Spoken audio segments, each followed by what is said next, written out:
Ini adalah Samsung Galaxy S24 Ultra. Lagi-lagi ini kayaknya bakal jadi calon smartphone Android resmi terbaik 2024. Paling nggak sampai saat video ini dibuat. Ya, brand smartphone Android yang lain nggak ada yang masukin flagshipnya yang paling atas secara resmi ke Indonesia. Ya jadi ya sepertinya sih dia lagi yang menang. Tapi ya kalau bicara soal flagship, kami tuh sering bilang ya bahwa smartphone flagship itu justru yang murah. Apalagi kalau saking hebatnya sebuah flagship, kita bisa memanfaatkan hampir seluruh fiturnya dan mendapatkan pemasukan dari situ, ya. Ya, murah kan bukan berarti bisa dibeli semua orang, ya. Perhatikan dulu kemampuan apa yang bisa diberikan oleh si smartphone flagship. Kalau kalian simak detail-detail pembahasan kami, harusnya kalian akan lebih paham ya. Kenapa flagship seperti S24 Ultra ini adalah smartphone yang murah. Bentar dulu. Kalau kalian mau komentar, ya nonton dulu detail video ini karena kemungkinan besar pertanyaan atau keluhan kalian sudah dibahas dalam video ini. Oke, mari kita lanjut.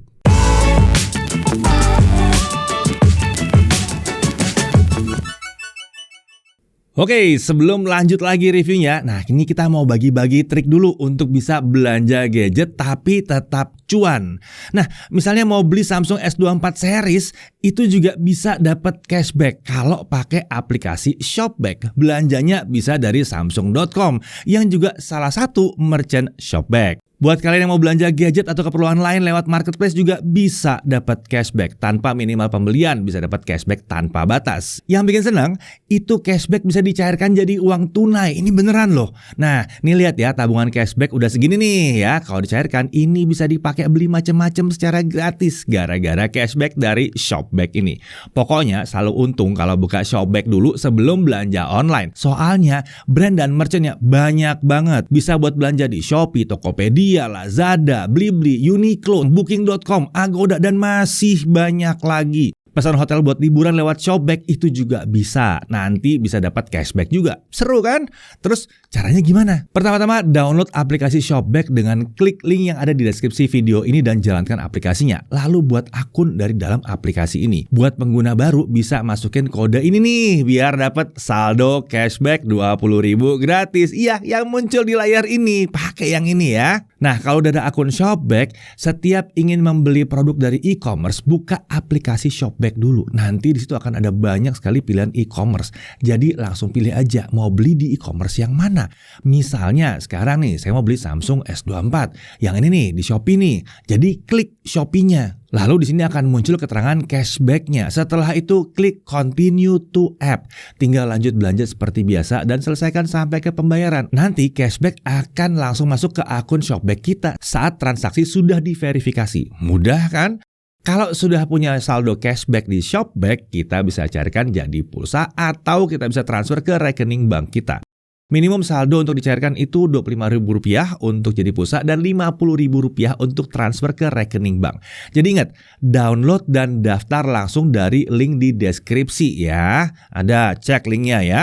Lalu masukin kode yang muncul ini nih. Kode yang ini nih ya. Nah, jangan lupa abis itu langsung belanja biar tabungan cashback kamu jadi makin banyak. Oh ya, mau ingetin juga setiap tanggal kembar seperti 22, 33 dan seterusnya, dan juga di pekan gajian Shopback setiap tanggal 25 sampai 27 setiap bulan bakal ada promo yang lebih besar lagi.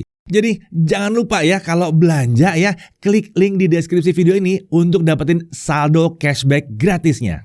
Oke, dalam video ini kita akan melanjutkan pengujian lebih dalam mengenai Samsung Galaxy S24 Ultra. Sekilas soal spesifikasi, desain, dan harga udah pernah dibahas dalam video previewnya. Kalau kalian kelewatan, kemungkinan besar karena kalian belum subscribe, karena itu baru aja dibuatnya ya. Jadi tolong subscribe, hidupin loncengnya supaya nggak kelewatan video-video baru kami. Oke, kita lanjut bahas yang satu ini lebih dalam. Oh ya, untuk paket penjualan seperti biasa Samsung itu sangat minimalis. Itu sebabnya kami nggak melakukan unboxing. Apa yang mau di unboxing? Apa yang mau di unboxing? Isinya ya cuman HP sama kabel USB-C. Ya ada lah ya, ada colokan lah ya buat ngeluarin SIM card. Ya jadi tidak ada chargernya, nggak ada chargernya. Iya. Tapi emang sih yang beli di awal-awal akan dapat bonus dan cashback yang lumayan besar ya. Beli 256 dapatnya 512 gitu. Dan di kalangan pembeli smartphone 15 sampai 20 jutaan ya ke atas, charger emang kayaknya sih udah nggak butuh-butuh amat biasanya ya. Karena biasanya udah punya beberapa, tiap tahun ganti 20 jutaan, charger bagus-bagus terus nggak rusak-rusak gitu. Dan yang butuh pun biasanya tinggal manfaatin cashback atau bonus pembeliannya aja. Itu sebabnya ya kenapa banyak yang menghina dan mengecam, tapi ya laris-laris aja gitu. Sepertinya yang mengecam berbeda sama yang beli kayaknya ya. Oke, lanjut. Dari segi desain ya, meskipun yang ini tuh udah turun 2 gram dibandingkan yang sebelumnya, tapi jujur aja 2 gram tuh gak berasa ya. Masih kurang. Ya 15 gram lah, bisalah berasa ya. Ini tetap adalah sebuah smartphone yang besar dan berat. Ini udah sebuah resiko dari sebuah smartphone yang kaya fitur ya, kameranya canggih, layarnya besar, baterainya lumayan besar juga. Belum lagi yang banyak orang lewatkan dan lupakan. Ini ada S Pen loh di sini, dan S Pen-nya ini makan ruang. Makan ruangnya cukup besar di dalam bodi smartphone-nya sendiri. Nah, dari segi frame-nya sekarang udah pakai titanium ya. Bagi kami ini keren ya, tapi bukan yang benar-benar 100% anti baret juga, karena kan masih tetap ada pelapisnya juga ya.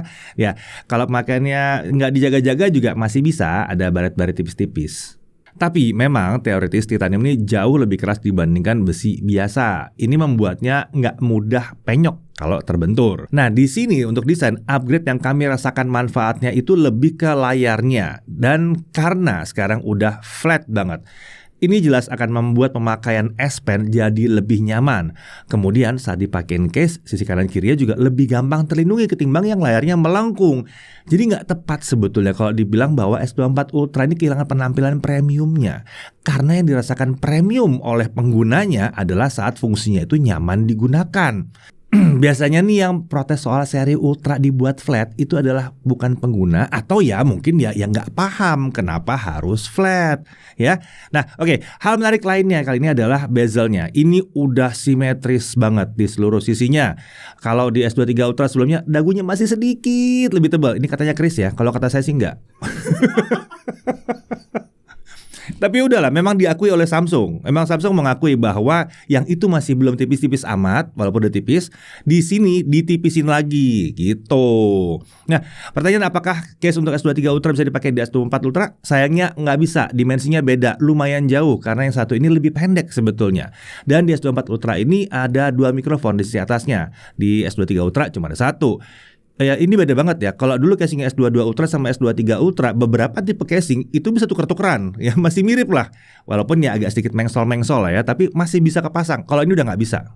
Oke, untuk layar dia pakai panel Dynamic AMOLED 2X dengan ukuran 6,8 inci. Refresh rate-nya dijanjikan adaptif 1-120 Hz. Tapi sayangnya sampai saat ini kami belum menemukan skenario di mana dia bisa turun ke 1 Hz ya. Yang umum sampai di always on display pun itu 24 Hz aja. Lalu di sini ada upgrade paling luar biasa yang kami rasakan adalah kemampuannya dalam meredam pantulan cahaya. Iya, lapisan baru dari Corning Gorilla ini memang luar biasa ya. Pantulannya jadi minim ya. Dan karena lebih tahan terhadap goresan, rasanya kayak nggak perlu pakai screen protector lagi. Apalagi kalau kalian mau ngilangin pantulan terus pakai screen protector yang matte gitu. Iya nggak banget. Kalau ini pantulannya berkurang aja, nggak usah pakai tambahan-tambahan macam-macam ya. Jadi jangan ada yang bilang pakai screen protector yang matte atau ngedove itu aja biar nggak mantul. Itu sih rusak tampilan banget. Parah banget itu, jauh, beda banget. Memang kalian harus nyoba sendiri ya. Lihat sendiri baru kalian sadar nanti bahwa ini memang bisa seperti itu ya. Nah, ada juga yang bilang katanya layar S24 Ultra ini warnanya kurang keluar gitu. Apakah karena anti reflektif coatingnya tadi? Menurut kami bukan, karena permukaannya tetap glossy ya. Kalau dia tetap glossy harusnya nggak terganggu. Hanya pantulannya doang yang berkurang nih di sini ya. Jadi kalau dilihat sebelah dengan S23 Ultra, kami juga ngerasa bahwa S23 Ultra itu warnanya sedikit lebih keluar di sini. Tapi bukan berarti S24 Ultra juga buruk ya. Nah, dari pengujian kami memang ada masalah kelihatannya di color gamutnya. Spesifik di mode vividnya doang kalau menurut kami. Color gamut coverage-nya ada di 86% DCI-P3 dan volume-nya ada di 92,1% DCI-P3. Kalau di S23 Ultra, color gamutnya tuh udah dekat banget sama 100% DCI-P3, 99,1% DCI-P3 dengan volume di 116,3% DCI-P3. Jadi kelihatan banget ya bahwa di S23 Ultra dia diizinkan keluarin semua warna sampai hampir ke DCI-P3. Sementara di sini enggak. Ini agak ditahan-tahan nih vividnya nih, malu-malu nih vividnya nih. Nah di sini ini agak simpang siur nih, kita belum ada kepastian. Apakah ini disengaja karena di S24 Ultra itu memang lagi mau dibikin ala-ala natural-natural semua ya? Atau ini emang salah setel dan nanti akan bisa diperbaiki secara software? Kita masih belum tahu. Yang jelas bukan karena lapisannya. Ini kemungkinan besar memang karena settingan aja.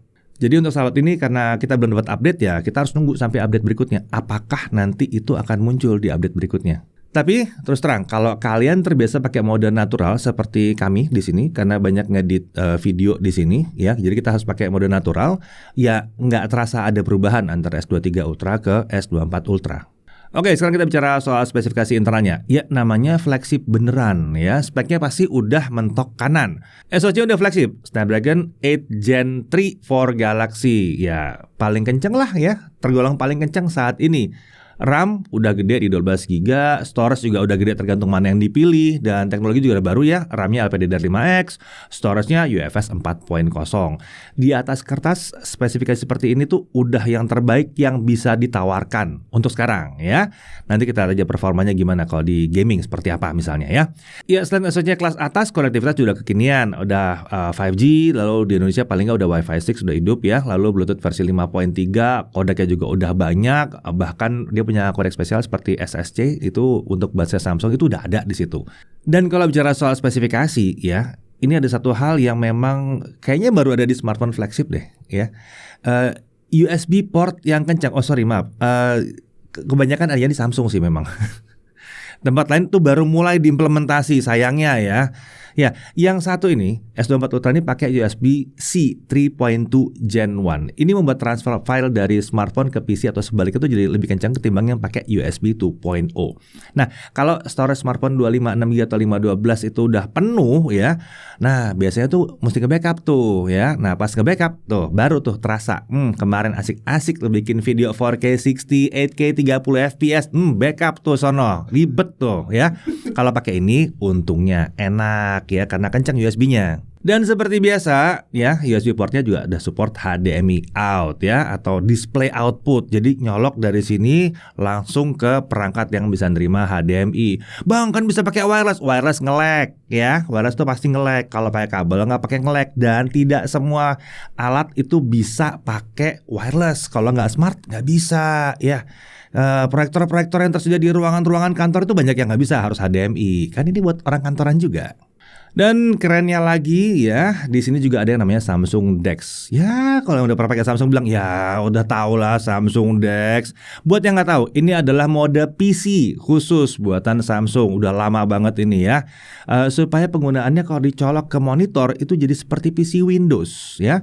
Ya, hal-hal kecil seperti ini baru bisa dirasakan manfaatnya kalau udah bener-bener pakai flagship sejati sebagai smartphone sehari-hari, terutama kalau dipakai untuk kerja. Ya, DeX ini tergolong mahal loh sebetulnya untuk ngebikinnya ya. Karena kalau emang murah, maka produsen smartphone lain pasti udah punya semua dan dikembangkan terus. Ya kan? Waktu itu ada kan yang punya terus nggak dikembangin lagi? Kalau ini dikembangin terus ya. Oke, lanjut. OS S24 Ultra ini pakai One UI 6.1 dengan basis Android 14 out of the box, dan dijanjikan akan dapat 7 kali update Android dan 7 tahun security patch.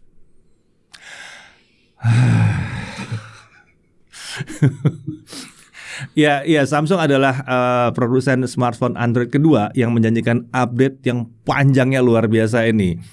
Tapi karena yang satu lagi itu nggak resmi di Indonesia, jadi nggak usah dianggap ada lah ya. Yang resmi cuma yang ini doang ya. Jadi yang ini aja yang dihitung ya. Sepertinya kalau kalian bisa dapat update yang terakhir yang ketujuh itu biasanya udah ganti baterai di smartphone-nya sih harusnya. Ya. Itu bukan hal yang buruk karena baterai itu biasanya emang 2-3 tahun akan mulai menurun kemampuannya, bukan mati tapi menurun gitu. Kalau untuk mencapai 7 tahun tuh agak susah biasanya. Oke, bicara soal software update, sedikit catatan penting nih ya. Sampai saat video ini dibuat, kami belum mendapatkan update software yang pertama. Sayangnya begitu ya. Jadi pengujian kami nih pakai software yang versinya ini nih ya. Ini perhatiin karena bisa berbeda kalau sudah diupdate nih. Jadi masalah-masalah yang tadi mungkin sempat diangkat kayak misalnya layarnya belum pas di versi Vividnya segala macam, ini kemungkinan bisa ada perbaikan ke depannya. Nah, kalau bicara soal fitur OS, tentunya One UI ini salah satu yang terlengkap, kalau nggak bisa dibilang yang paling lengkap untuk Android, dan flagship pula ini ya lebih parah lagi, lebih lengkap lagi ya. Nah, kalau bicara soal fitur, memang ada beberapa fitur yang baru untuk S24 series, termasuk yang fitur-fitur AI yang udah sering dibahas itu ya, yang Samsung sebut sebagai Galaxy AI. Oke, kita kita bahas sedikit aja, sedikit, nggak usah banyak-banyak ya. Ya, yang jelas generatif AI ya. Generatif AI itu artinya adalah AI untuk membuat sesuatu. Ya, dengan AI ini proses editing yang tadinya cukup kompleks atau mungkinnya sebelumnya butuh editor yang jago untuk bisa ngasilin hasil yang mantep, sekarang ya pakai pengguna awam juga udah bisa ya. Contohnya nih ya, kita tinggal hold aja di bagian yang mau dihapus. Kemudian sistemnya akan otomatis mengenali objeknya.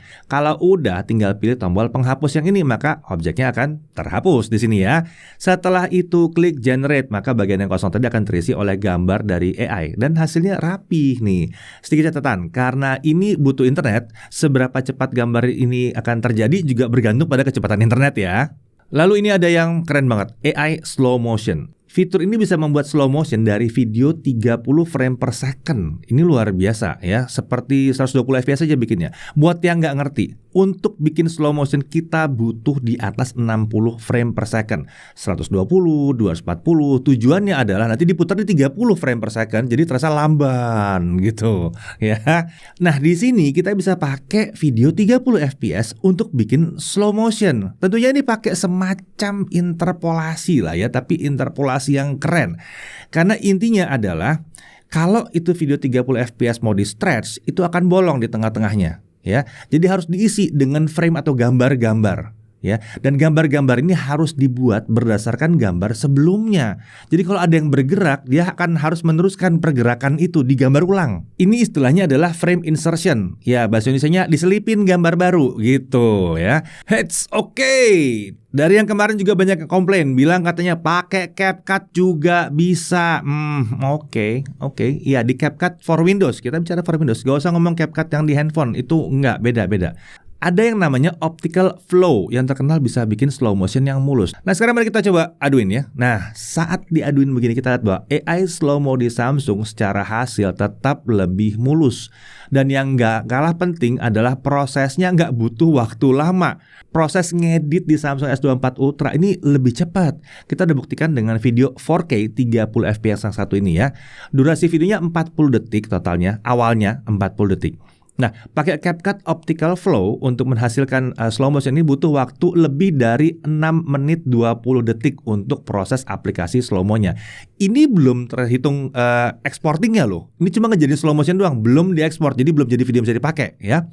Ditambah waktu ekspornya sekitar nambah 40 detik lagi, jadi sekitar 7 menit lah total prosesnya. Bang, mungkin PC lu lemot. Tar dulu ya, ini pakai Intel Core i9 dengan RTX 4070 ya. Nah, sekarang di Samsung S24 Ultra proses ini makan waktu total sampai jadi nggak nyampe 4 menit untuk menyelesaikannya. Video yang sama ya. Bahkan saat pertama kali kita mau coba itu sudah bisa ada previewnya. Ini sih luar biasa sih sebetulnya. Jadi dari segi kepraktisannya ini jauh lebih praktis dan hasilnya juga lebih bagus. Tapi lebih bagus bukan berarti sempurna, nggak mungkin, namanya juga ini dibuat ulang ya. Kalau contohnya pakai Kris main yoyo seperti ini emang contoh yang kompleks, jadi sangat wajar kalau tidak akan bisa melawan 120 frame per second yang murni ya. Oke, jadi kalau kita bahas semua fitur AI-nya kayaknya bakal kepanjangan videonya ya. Nah, dan sebagian besar fitur AI untuk translate, merangkum dokumen, circle to search itu udah pernah kita bahas di video yang kemarin ya. Jadi coba dilihat aja di video yang kemarin, udah lengkap ya. Tapi ada satu hal yang perlu kalian tahu. Jadi kita bikin rangkuman sebuah tabel. Nih kita kasih tahu fitur-fitur mana aja yang menggunakan internet dan mana yang on device atau offline tidak butuh internet. Nanti akan lebih jelas kenapa ini penting ya. Dicek aja tabel yang satu ini. Sedikit berharap ke depannya semua fitur ini bisa jalan on device aja sebetulnya ya. Ya, oke. Saya tahu udah ada yang mau julid ya. Hal yang ramai dibahas katanya adalah servis ini hanya berlaku sampai 2025 aja. Ya, emang Samsung nulis seperti itu kurang lebih ya kalau diterjemahkan secara sederhana. Oke, mari kita coba untuk tidak berasumsi buruk. Ya, pertama perhatikan bahwa ini akan berlaku untuk AI yang bekerja sama dengan pihak ketiga seperti Google misalnya. Jadi tergantung pihak ketiganya. Pihak ketiganya mau tetap gratis atau mau nagih bayaran gitu. Nah, kemudian, ini kami udah bahas juga dengan pihak Samsung di pusat mengenai hal ini ya. Saat ini Samsung sedang menjajaki kemungkinan terbaik untuk layanan AI-nya mereka. Asumsi kami, AI yang sudah jalan on device harusnya tetap gratis. Karena kan nggak butuh server, udah ada di sini aja gitu ya. Nggak butuh pihak luar lagi. Nah, sementara untuk AI yang butuh server, ini yang sedang dipertimbangkan. Apakah akan dipindah jadi on device, dikerjakan di sini juga, atau tetap dikerjakan di server? Kalau on device berarti AI modelnya harus di-copy ke HP. Ini besar banget ukurannya, luar biasa. Buat kalian yang belajar AI pasti tahu tuh, gede banget tuh ukurannya tuh ya. Nah, sementara kalau pakai server, tentunya biaya di servernya tidak akan kecil karena di awalnya aja Galaxy AI ini menargetkan ratusan ribu smartphone Samsung untuk bisa menggunakannya. Nah, bisa jadi untuk sisi online itu nanti diperlakukan seperti ChatGPT atau Copilot-nya Microsoft ya. Ya, yang ada versi gratis dan ada versi Pro. Tapi lagi-lagi ini baru asumsi aja. Yang jelas tidak ada pernyataan yang pasti bahwa layanan AI dari S24 series itu akan pasti jadi berbayar semuanya. Kita nantikan aja keputusan Samsung ya. Lagian ChatGPT dan Copilot berbayar, gak ada yang protes tuh, ya nggak? Oke, kita lanjut. Untuk security, dia pakai ultrasonic fingerprint scanner. Fingerprint tetap bisa lancar meskipun jari kita agak basah. Belum banyak nih yang bisa pakai sistem fingerprint yang seperti ini. Biasanya pasti pakai sistem optical. Lalu untuk Samsung Knox juga ada di sini dan ini versi lengkapnya dari Knox. Oke, kita lanjut ke benchmark. Kita mulai dari Antutu 10.05. Kenapa 10.05 ya? Karena Antutu tuh aneh ya. Ganti seri, ganti skor. Dan kalau kita pakai versi 10 yang paling baru, kita bisa melihat bahwa skornya bisa mencapai 2 jutaan. Nah, iya, emang bisa. Tapi harus pakai Antutu yang baru ya. Lanjut, ini Geekbench 6. Nah, kalau di sini skornya udah mirip nih dengan klaimnya Qualcomm di sini ya. Bisa lihat sendiri ya. Lalu GFX Bench Car Chase Off Screen baik tanpa kipas maupun pakai kipas, skornya sama aja. Kenceng parah. Lalu untuk Trimax Solar Bay, ini pengujian untuk ray tracing ya. Dan untuk saat ini Snapdragon 8 Gen 3 dan Exynos 2400 yang frame rate-nya bisa di atas 30 fps. Sisanya itu masih 20-an bahkan belasan fps. Masuk ke Trimark Wildlife Stress Test. Di stress test ini menunjukkan stability-nya masih belum kehitung baik-baik amat ya. Masih butuh kipas supaya bisa lebih stabil. Ini lumayan nih, kalau tanpa kipas 51%, kalau dengan dikipasin jadi 73%. Lalu untuk CPU throttling test 30 menit, hasilnya juga masih belum yang luar biasa ya. Tanpa kipas performanya udah langsung turun setelah sekitar 5 menit. Tapi untungnya penggunaan kipas bisa membantu menjaga kestabilannya sedikit di sini. Oke, itu tadi sintetik semua. Kita langsung masuk ke game aja ya. Tapi seperti biasa, kalau mau menjalankan game di Samsung, mau performanya mentok, harus pakai tips yang satu ini. Dibaca nih, dibaca.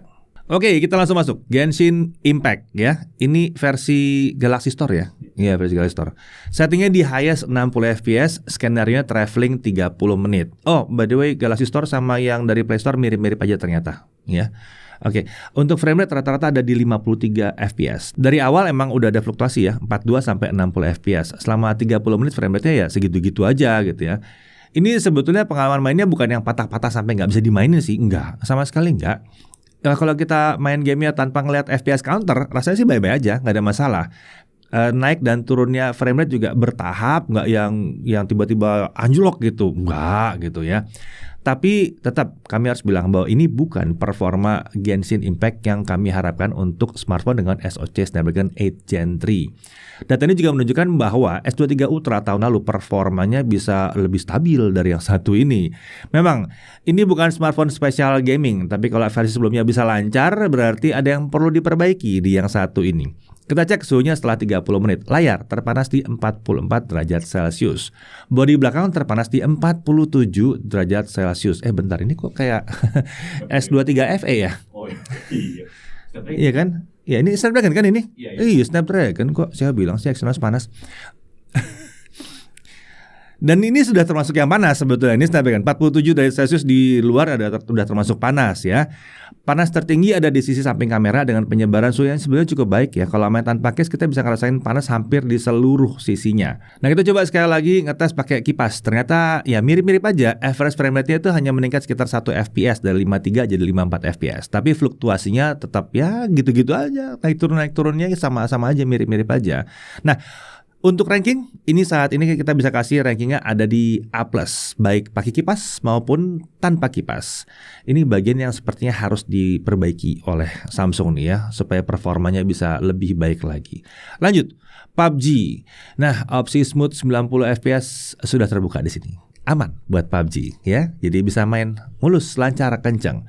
Lanjut untuk Mobile Legends. Setting yang terbuka di sini adalah grafis ultra dan refresh rate di high, artinya masih kebatas di 60 fps aja. Tapi tenang, ini wajar karena di S23 Ultra di awal juga ya, di awal launching, setting Mobile Legends-nya juga belum maksimal. Nah, sekarang nih setelah update S23 Ultra udah bisa ultra. Jadi harusnya S24 Ultra juga nanti tinggal nunggu update aja. Harusnya begitu. Ini masalah kerjasama aja sama Mountain dengan Samsung ya.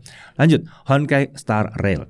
Di Samsung Galaxy Store sekarang udah ada Honkai Star Rail juga nih versi Galaxy Store-nya. Kami udah nyoba di S24 Ultra tapi kami belum menemukan perbedaan yang signifikan. Lagi-lagi mirip-mirip sama kayak Genshin Impact yang sekarang. Kalau dulu ada beda jauh. Kalau sekarang nggak kelihatan lagi bedanya. Dari sisi frame rate, visual ya mirip-mirip aja. Dengan setting maksimumnya kita setting nih di very high plus 60 fps.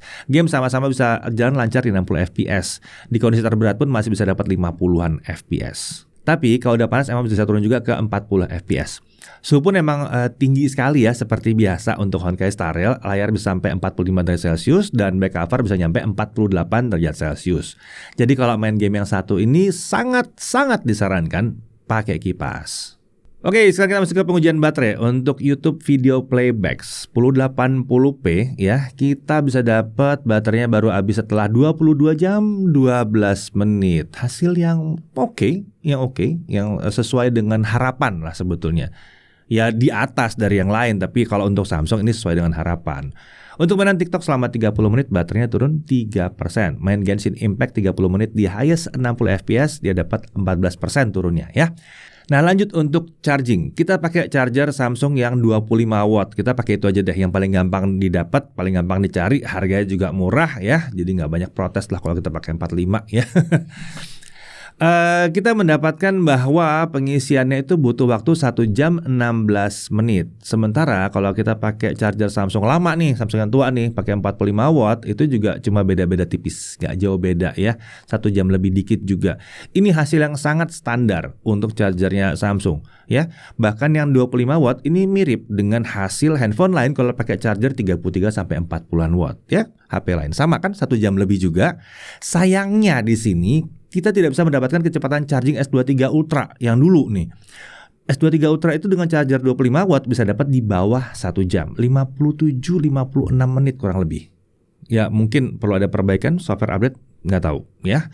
Nah tentunya S24 Ultra juga support wireless charging, tapi durasinya jelas akan lebih lama ketimbang pakai kabel, jadi kita nggak tes ya. Support maksimumnya sampai 15 watt untuk wireless chargingnya. Oke, sekarang kita lanjut ke pengujian kamera, tapi seperti biasa bareng sama Chris ya. Oke, tahun lalu di video review S23 Ultra, saya sudah bahas kelebihan-kelebihan yang sangat saya harapkan bisa ditiru oleh kompetitornya. Nah, sebagian besar kelebihan yang dimiliki S23 Ultra tetap diteruskan atau bahkan dibuat lebih baik di S24 Ultra ini. Tapi ternyata ada juga yang mirip-mirip aja, ada yang sekedar berubah, dan ternyata ada juga yang dikurangi. Oke, sebelum ngetes kameranya Samsung Galaxy S24 Ultra ini, ada baiknya ikutin trik berikut ini ya. Karena ini flagshipnya Samsung, jangan lupa pasang dulu app kamera asisten dari Galaxy Store. Lalu matikan fitur auto switch lens-nya. Ini berguna supaya kamera yang digunakan itu konsisten ya, dan telefotonya itu bukan hasil cropping dari kamera utamanya. Oke, kita mulai dulu dari hal yang dikurangi ya. Ternyata, portrait video di sini agak sedikit downgrade, di mana kita tidak bisa lagi menggunakan kamera telefotonya. Padahal, di S23 Ultra dulu, kita bisa pakai kamera tele 3 kalinya untuk mode portrait video. Kalaupun di S24 Ultra ini ada opsi 1 kali, 2 kali, 3 kali, itu semua digital zoom ya. Nggak bener-bener pindah kamera. Belum tahu juga sih alasannya apa ya. Tapi yang jelas ada satu perkembangan yang saya suka di sini, di mana portrait videonya ini lebih pinter ya, di mana dia bisa mengenal foreground dan mengenal objeknya serta mengenal backgroundnya juga. Jadi kalau ada 2 orang yang di shoot pakai portrait video, itu nggak dua-duanya fokus, bisa fokus ke salah satu, apalagi kalau posisi depan belakang seperti ini. Kemudian ada juga fitur yang kelihatannya hilang, tapi sebetulnya hanya diganti sedikit tampilan dan namanya aja kok, yaitu Director View. Di sini kalau menggunakan fitur yang mirip, namanya sekarang adalah Dual Rec. Jadi kita bisa merekam dari 2 kamera sekaligus dengan kombinasi yang bisa kita atur sesuai selera. Mau pakai kamera selfie plus ultrawide bisa, mau pakai kamera selfie plus telefoto bisa juga, dan sebagainya. Bagi saya ini kelihatan lebih rapi sih ketimbang Director View yang membuat semua tampilan kamera ada di depan. Lalu ada juga hal yang mirip-mirip aja ketimbang S23 Ultra. Pertama, yang saya rasakan ada di kamera selfie-nya. Sayang banget nih, selfie-nya masih kurang oke hasilnya saat video low light. Sejak S23 Ultra, ini hal yang saya komplain banget karena S21 Ultra dan S22 Ultra video selfie low light-nya lebih oke dari ini. Sepertinya Samsung sudah harus ganti sensor kamera deh untuk selfie-nya. Kemudian kamera tele 3 kalinya. Dari segi hasil foto dan video sebetulnya mirip-mirip aja sih. Kemudian kamera utamanya, sama nih yang 200 megapikselnya. Tidak terlalu banyak peningkatan dari segi hasil, tapi dari pengalaman pakai, processing gambarnya jadi lebih kencang aja. Nah, kalau ngomongin upgrade kameranya, kita bisa mulai dari ngomongin kamera telefotonya yang 5 kali ini. Awalnya saya juga skeptis ya, kok zoomnya jadi nggak sejauh S23 Ultra? Tapi setelah dicoba, memang telefoto 5 kalinya ini bisa menghasilkan gambar yang lebih baik untuk foto maupun video. Apalagi saat low light. Terasa banget nih, telefoto 5 kali di S24 Ultra ini lebih baik. Meskipun di sudut pandang yang sama-sama 10 kali. Ada yang bilang, foto di S24 Ultra itu nggak setajam di S23 Ultra. Saat kami coba, S24 Ultra ini sebetulnya lebih minim processing aja. Kalau kita cek S23 Ultra, memang sekilas sedikit lebih tajam. Tapi saat kita zoom lebih jauh, sebetulnya ini adalah efek sharpening. Dan kesalahpahaman umum yang terjadi adalah orang menyamakan detail dengan tajam. Padahal itu dua hal yang berbeda. Contohnya nih garis-garis di Kuba ini. Kelihatan nih, efek sharpening di S23 Ultra ini bikin bentuknya jadi agak berantakan kalau di zoom in. Kalau di S24 Ultra memang terlihat lebih halus, tapi itu lebih natural jadinya. Nggak banyak post-processing. Lalu contoh foto satu lagi yaitu saat low light misalnya. Di sini jelas banget kalau S23 Ultra lebih kasar gambarnya. Jadi apakah keputusan Samsung untuk mengurangi software processing itu masalah buat kalian? Itu kalian yang harus nilai sendiri sih. Kalau bagi kami, malah ini hal yang bagus. Foto yang minim sharpening itu bisa kita proses belakangan. Tapi kalau fotonya sudah kena over sharpen, ya sulit lah untuk kita recover lagi. Oke, kita lanjut ke peningkatan berikutnya yaitu video 8K 30-nya. Masih banyak nih skeptis, 8K buat apa sih? Siapa yang pakai? Bagi saya, balik lagi tergantung seberapa bagus hasilnya. Paling tidak, ada 3 faktor penting terkait videografi di smartphone yang harus optimal di flagship ya. Yang pertama, kualitas gambarnya sendiri. Apakah 8K di sini lebih detail daripada 4K-nya? Jawabannya adalah yes ya. Video 8K-nya di Samsung beneran bisa ngasih detail lebih. Jadi konten kreator tuh bisa dapetin perspektif lebih lebar, dan kalau butuh cropping di sequence atau kanvas yang 4K, video 8K jadi memberikan fleksibilitas yang lebih. Kemudian soal stabilisasi video, di S24 Ultra ini, video 8K-nya stabil ya. OIS-nya aktif, AIS-nya aktif. Kemudian HDR processing-nya. Video 8K di S24 Ultra ini punya dynamic range yang mantep ya. Sisi gelap terang dapat diseimbangkan dengan baik. 3 hal ini nih yang menurut saya merupakan eksekusi yang sangat baik dari Samsung. Pengguna tuh nggak pusing gitu loh mau pakai 4K 60, mau pakai 8K 30, pokoknya videonya beres, titik. Satu-satunya catatan terkait 8K ini adalah belum bisa untuk kamera ultrawide dan tele 3 kalinya. 8K 30 fps ini baru bisa untuk di kamera utama dan tele 5 kalinya. Pelan-pelan ya, mungkin setelah Samsung upgrade sensor di versi berikutnya, baru deh kita bisa ngerasain 8K 30 fps di semua kameranya. Oke, lanjut ke upgrade berikutnya yaitu soal transisi antar kameranya. Menurut saya di smartphone Android, cuma Samsung nih yang bisa pindah kameranya semulus ini. Upgrade yang diberikan di S24 Ultra ini ada di kemampuan pindah-pindah kamera saat merekam di 4K 60. Dan transisinya juga lebih mulus ketimbang S23 Ultra.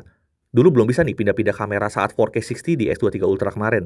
Ditambah lagi, kita juga bisa pindah langsung ke kamera selfie-nya. Ini masih sebuah kemampuan yang langka ya. Nah, ini artinya SoC-nya sanggup ya. Tapi yang aneh, belum tentu smartphone lain pakai SoC sama bisa kayak begini juga. Tapi ada hal yang perlu kalian pahami juga nih. Saya pernah dengar komplain seperti ini. Kok pas pindah kamera kayak ada patah-patah gitu seperti gambarnya geser? Ya, ini sejak S-series sebelumnya juga begitu kok. Ini hal yang sangat wajar ya. Kan posisi kameranya berbeda-beda. Dan jarak antar kameranya agak jauh memang. Ada alasan iPhone mengatur posisi kameranya supaya berdekatan ya. Salah satunya untuk mengurangi efek transisi seperti ini. Apakah ini hal yang super mengganggu? Ya nggak juga sih. Orang dari smartphone Android yang beredar di Indonesia, S24 Ultra ini bisa dibilang yang paling mulus kok. Kemudian upgrade berikutnya adalah terkait perekaman video 4K 120 fps. Ini adalah upgrade yang saya nanti-nantikan. Dan anehnya Samsung malah kurang meng-highlight fitur ini. Padahal smartphone lain masih belum banyak loh yang bisa. Ada beberapa cara untuk mengakses fitur ini. Pertama, kita bisa pakai slow motion lalu pilih 4K 120 fps. Cara kedua adalah lewat Pro Video, lalu pilih opsi resolusi video di 4K 120 fps. Tapi di sini menariknya, kita juga bisa pakai kamera ultrawide-nya. Wow. Fitur ini memang biasanya spesifik buat yang butuh slow-mo sih. Makanya nggak ada di mode video normal di depan. Mantap loh ini. Bisa 4K 120 fps itu bikin kita bisa dapetin slow-mo dengan kualitas gambar yang super tinggi. Kalau butuh slow-mo sudut pandang lebih lebar, tinggal pakai kamera ultrawide-nya. Yang agak disayangkan, telefotonya ternyata belum bisa nih 4K 120 fps.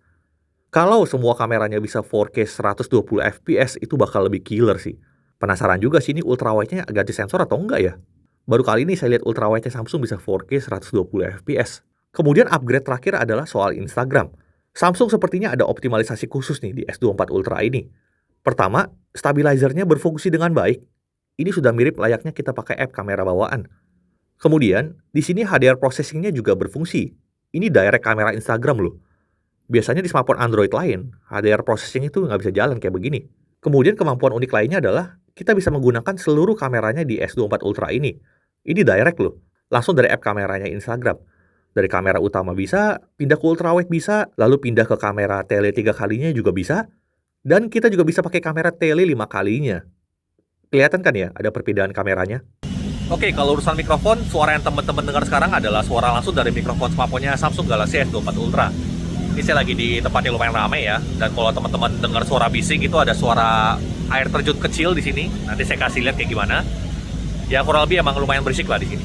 Gimana suaranya? Apakah suara saya masih terdengar jelas? Atau misalnya suara backgroundnya nggak ganggu banget atau gimana? Kalau pendapat saya pribadi sih ini udah nggak usah diraguin lagi lah kualitas mikrofonnya. Kalau saya sih yang penting ketika saya lagi vlogging kayak begini suara saya clear atau enggak. Kalau background noise masuk atau enggak itu tergantung selera juga sih. Kalau saya sih nggak mau yang terlalu teredam-redam banget juga. Pengen suara sekitar ada juga. Jadi ini udah cocok buat saya. Dan juga suara voiceover yang teman-teman dengar dari tadi itu juga adalah voiceover pakai mikrofonnya Samsung Galaxy S24 Ultra. Saya ngerekam itu pakai recorder bawaannya dan hasilnya kayak tadi. Ya ini udah mikrofon andalan lah untuk content creator. Saya sendiri pasti sering pakai, untuk voiceover juga udah enak. Oke, kesimpulan soal kameranya. Apakah ini kamera smartphone Android terbaik 2024? Kemungkinan besar iya. Apalagi kalau flagship brand Android lain pada nggak masuk resmi ke Indonesia nih. Ya udah, cuma Samsung aja opsinya saat ini. Dan bagi saya, berasa banget nih Samsung seperti sudah paham apa saja yang perlu di-upgrade secara hardware. Tapi seperti masih menyimpan peluru untuk generasi berikutnya. Soalnya dengan upgrade segini aja belum banyak kok smartphone Android yang bisa ngalahin. Apalagi kalau ngomongin implementasi software dan optimalisasi pengalaman multi kameranya. Untuk pengguna awam yang maunya asal jepret bagus saja, ini bisa dengan mudah terpenuhi. Untuk pengguna yang lebih advance yang suka ngulik fitur, butuh fitur aneh-aneh, di sini juga seru banget. Apalagi kalau ngomongin kamera asistennya, bisa tambah panjang lagi videonya nih. Kemudian soal kemudahan pakai, pengalaman navigasi kamera yang mulus, nggak terlalu banyak SKB, ini adalah pengalaman software kamera yang patut dicontoh oleh brand lain. Apakah kameranya sempurna? Ya jelas enggak. Berikut ini adalah hal-hal yang saya harapkan bisa ditingkatkan lagi oleh Samsung ke depannya. Yang pertama, tolong berikan kamera selfie yang lebih baik, terutama untuk video low light-nya. Kemudian kamera tele 3 kalinya juga butuh upgrade sensor nih. Sudut pandang di kamera 3 kali ini jauh lebih nyaman untuk foto orang dan juga foto produk. Akan lebih bagus kalau sensornya juga di-upgrade.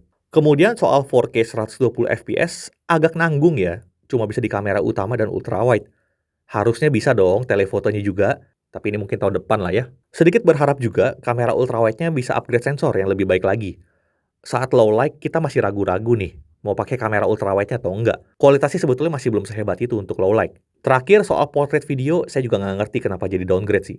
Harusnya kita bisa pakai kamera tele 3 kalinya dan 5 kalinya juga. Di S23 Ultra bisa kok pakai kamera 3 kalinya. Oke, sekian pembahasan kameranya Samsung Galaxy S24 Ultra. Tolong diingat lagi ya netizen, kalau debatnya itu mending iPhone atau mending Samsung, yang menang itu dua-duanya. Yang sedih tuh harusnya brand smartphone Android lain. Kapan flagshipnya hadir lagi di Indonesia ya? Sangat berharap sih persaingan kamera di smartphone flagship resmi Indonesia tuh akan semakin seru. Oke, thank you yang udah nyimak. Sekarang kita lanjut lagi ke Mas Dedi. Oke, gimana? Ya, cukup lengkap ya. Kita lanjut. Untuk S Pen, rasanya nggak perlu dibahas panjang-panjang ya di sini ya, karena ini sama dengan S Pen S23 Ultra ya, fiturnya lengkap dan latensinya udah sangat-sangat rendah untuk perangkat mobile, 2,8 milisecond. Sedikit peringatan, jangan seperti teman saya yang mencoba untuk menukar-nukar antara S Pen S23 Ultra dan S24 Ultra ya, jangan, nggak cocok, entar nyangkut, susah loh ngelepasnya. Lanjut, untuk Netflix ya, dia udah bisa L1 dengan dukungan HDR10 atau HDR10 dan juga AV1 tentunya ya. Nah, kalau untuk harga udah dibahas di video preview. Kita nggak perlu bahas panjang lebar, tapi kalau kalian mau tahu harganya, saya taruh di deskripsi aja ya. Cek aja ke deskripsi. Oke, buat kalian yang mau beli S24 Ultra ini perlu diperhatikan ya, walaupun yang satu ini smartphone Android terbaik, tapi belum berarti dia yang super paling sempurna di dunia. Nggak mungkin. Hal yang perlu diperhatikan. Pertama, bodinya tetap terbilang besar dan berat, walaupun bobotnya udah berhasil dipangkas sedikit dibandingkan pendahulunya. Kalau kalian sukanya smartphone yang compact atau ringan, jelas yang ini nggak gitu pas buat kalian. Lalu, isi boxnya itu minim. Charger nggak ada, case nggak ada, screen protector nggak ada, harus beli sendiri semua. Untungnya ya, untuk yang beli di awal-awal ada cashback yang nilainya sebetulnya cukup banget untuk beli charger dan lain-lain, termasuk case-nya, screen protector segala kalau dibutuhkan ya. Lanjut, untuk posisi speaker bagian bawah ini kurang ideal kalau mau dipakai buat main game. Kemudian ada beberapa aplikasi yang sebenarnya bisa diintegrasikan langsung, tapi kita jadinya harus nginstal dulu. Kalau menurut kami sih baiknya fitur-fitur yang ada di kamera assistant atau game plugins itu enaknya udah tersedia aja langsung dari awal. Tapi ya mungkin ini kalau dipasang sejak awal akan dituduh sebagai bloatware oleh hatersnya, ya nggak sih? Lanjut, untuk kamera, sayangnya di sini kamera selfie-nya belum banyak upgrade. Bukan belum banyak, ini sih sebetulnya nggak ada upgrade. Ini sih nggak ada upgrade. Iya loh, ini nggak ada upgrade. Kemampuan di low light-nya terhitung masih nggak hebat-hebat juga gitu ya. Kalau nggak mau dibilang lemah, ini mirip seperti S23 Ultra ya. Bahkan saya masih sering bilang bahwa S22 Ultra itu kadang-kadang bisa lebih bagus. Agak sedih sih di sini. Lalu untuk fitur Galaxy AI, ini terkesan cakepnya dibilang apa ya? Terkesannya gantung sebetulnya. Harusnya AI-nya yang offline tetap gratis karena datang sebagai fitur. Yang dipertanyakan adalah fitur AI yang butuh online. Harusnya Samsung tuh memperjelas masalah ini sejak awal supaya nggak kebanyakan asumsi-asumsi liar yang berkembang. Kalau mau ada versi Pro ya ada versi yang bayarnya gitu, wajar-wajar aja sebenarnya. Pengguna buah-buahan kan juga harus bayar langganan untuk nyimpan data lebih dari 5 GB di cloud. Ya enggak? Jadi untuk pengguna smartphone kelas premium yang mau pakai layanan premium ini wajar. Tapi tolong dijelasin dari awal harusnya ya. Lalu kita sekarang bisa lihat kelebihannya seperti apa ya. Kita lihat dari kelebihan spesifiknya untuk S24 Ultra ya. Pertama, kamera smartphone Android terbaik saat ini. Ingat, untuk yang resmi di Indonesia ya, yang nggak resmi kita nggak hitung. Oke? Lanjut, untuk processing di gambar-gambar ini cenderung lebih rapih ketimbang pendahulunya. Ini udah terbukti dari hasil pengujian ya. Lalu untuk tele 5 kalinya yang baru nih ya, ini hadir dengan bukaan lebih lebar dan sensor 50 megapiksel. Ini membuat zoom in ke 30 kali pun bisa lebih baik dibandingkan ya yang sebelumnya pakai tele optical 10 kali ya. Lanjut, ekosistem Samsung. Jelas, ini ekosistem Samsung emang udah mantep lah ya sekarang. One UI-nya juga mantep. Fitur Galaxy AI yang bisa bekerja offline, spesifik saya bilang yang bisa bekerja offline. Karena yang bisa bekerja offline ini sepertinya yang lebih terjamin ya. Lalu S Pen yang luar biasa mantep. Update OS 7 tahun. Samsung DeX, ultrasonic fingerprint scanner, dan layarnya kembali flat. Yang menurut kami ini lebih banyak manfaatnya dari sisi fungsionalitas. Kemudian aksesorisnya, ini keren-keren, mudah ditemukan.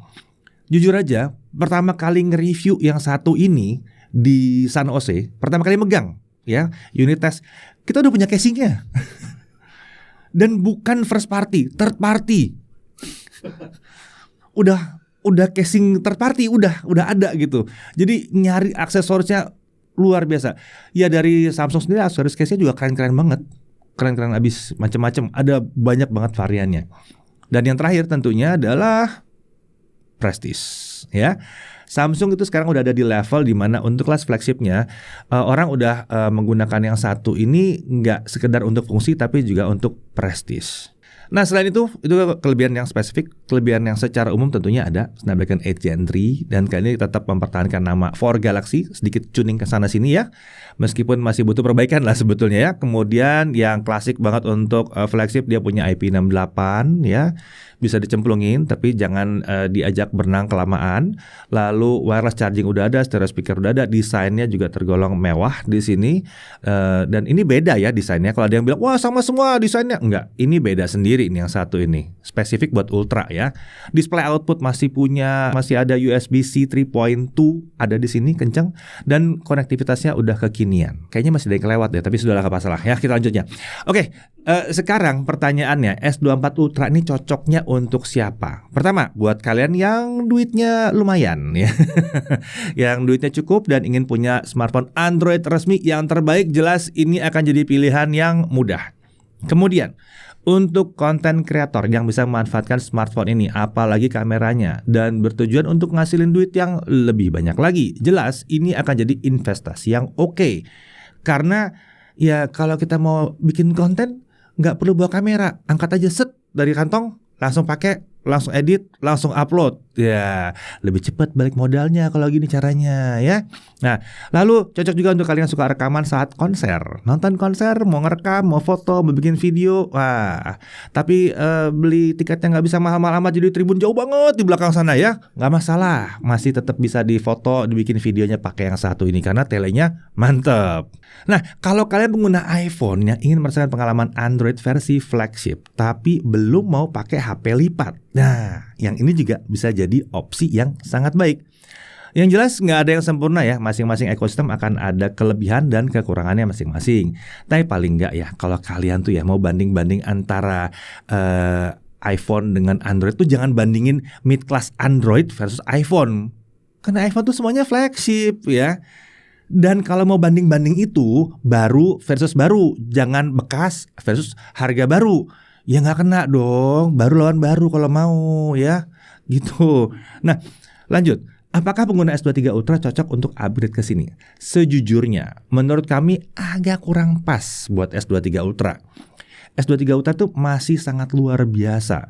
Dan sebaiknya masih bisa dinikmati 2-3 tahun lagi lah ya. Mungkin ya 2 tahun lah kalau misalnya mau lebih cepat ganti ya. Atau paling nggak tahun depan lah ya. Dan menariknya lagi, Samsung udah menjanjikan bahwa fitur AI yang ada di S24 Ultra ini akan diterima oleh S23 Ultra. Itu dipastiin S23 series akan dapat. Tapi kalau budget kalian ada di kelas Sultan ya bebas. Mau tiap bulan ganti nggak masalah ya. Mau sekarang ganti pakai S24, nanti ada Fold baru ganti, ada lagi S25, ada lagi ganti. Terserah, bebas. Tidak ada yang menyalahkan kalian kalau mau gonta-ganti HP, senyaman kalian aja ya. Yang mungkin bingungkan adalah kalau misalnya kalian punya HP lipat, apakah cocok ganti ke S24 Ultra? Nah, menurut kami ini memang harus dikembalikan ke kalian sebagai pengguna. Butuh HP lipat karena form factor lipatnya enggak? Atau ternyata lebih nyaman pakai HP model batangan kayak begini aja? Lalu pertanyakan lagi, apakah harus ganti? Apa nggak mending pakai HP lipat dan S24 Ultra biar paripurna lah kesultanannya nih? Iya kan? Iya dong ya. Nah, dari semua pembahasan ini seharusnya kalian udah paham ya kenapa flagship itu kami sering bilang murah. Softwarenya super lengkap sampai nggak bisa dibahas mendalam. Hardware terkini dan fiturnya ya susah dicari lawannya. Secara keseluruhan ini membuatnya layak menyandang gelar smartphone Android non lipat terbaik saat ini di Indonesia. Jadi kalian termasuk yang bilang mending S24 Ultra dengan Snapdragon dan telenya atau mending opsi yang lain? Nah, kalau ada mending opsi lain, tulis di kolom komentar. Tapi jangan bahas yang gak resmi ya. Jelas udah kalah support dong sama yang satu ini. Nah, akhir kata kita harus bilang terima kasih Samsung Indonesia karena tetap konsisten merilis flagship Android terbaik kalian di Indonesia. Makasih banget loh. Dan ya udahlah sekalian lah biar jelas, nggak usah nyindir-nyindir. Brand HP yang lain yuk bisa yuk ya. Yuk bisa ya masukin HP non lipat terbaik kalian ke Indonesia. Masa rela sih gelar terbaiknya dipegang Samsung terus tiap tahun? Kami udah lihat kok potensinya. Cuman kok iya nggak dimasukin resmi gitu loh ke Indonesia ya? Bisa dong ya.